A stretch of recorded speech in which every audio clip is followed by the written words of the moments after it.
Sa gitna naman ng paghahain ng kandidatura na diskubre ng Radyo 5, partikular ho ng programang Ted Filon at DJ Chacha sa Radyo 5 ang pag-aari ng isang party list nominee sa isang kumpanyang may kontrata sa Department of Public Works and Highways o DPWH. Pero nang usisain na ang nasabing nominee tungkol dito, wala raw siyang maalala. Yan ang pampagising na balita ni Rainiel Pawid. Boses para sa maliliit na negosyante. Ito ang handog ng Vendors Party List sa kanilang paghahain ng Certificate of Nomination and Acceptance sa Manila Hotel Tent City nitong Miyerkules. Ang sikat na pares vendor na si Deo Balbuena o mas kilala sa bansag na Diwata ang naghain ng kona ng grupo. Si Balbuena rin ang kanilang fourth nominee.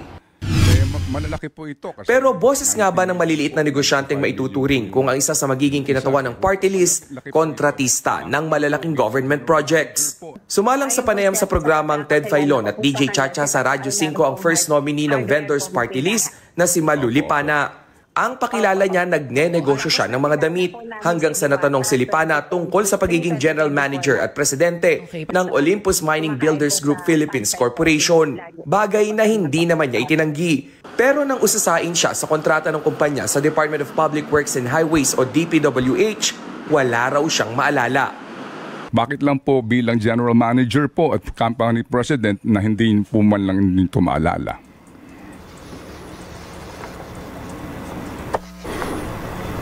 Opo. Opo. Hindi ko po talaga maalala sa yung hindi ko lang talaga siya maalala. Opo.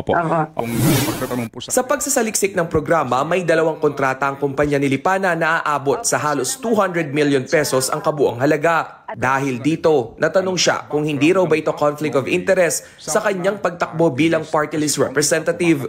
Tulad po sa akin, pag ako po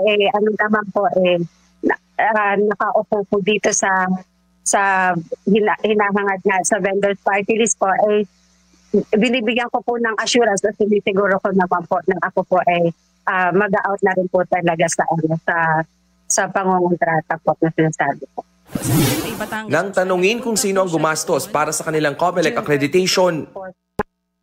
Kung iba party list po, kasi wala pa masyado kami talaga sa totoo lang, wala pa. Sa accreditation po, wala naman po masyado. Yung gumasto po doon, ako naman po. Parang 800,000 po. Parang mga naman na po ata. Hindi ko po masigurado, pero more or less gano'n po. Kasi, sa kabila ng maiinit na tanong, nangako si Lipana na magsisilbi ng tapat kung papalarin ang kanilang party list. Nagbabalita mula sa Frontline, Rainiel Pawid, News 5.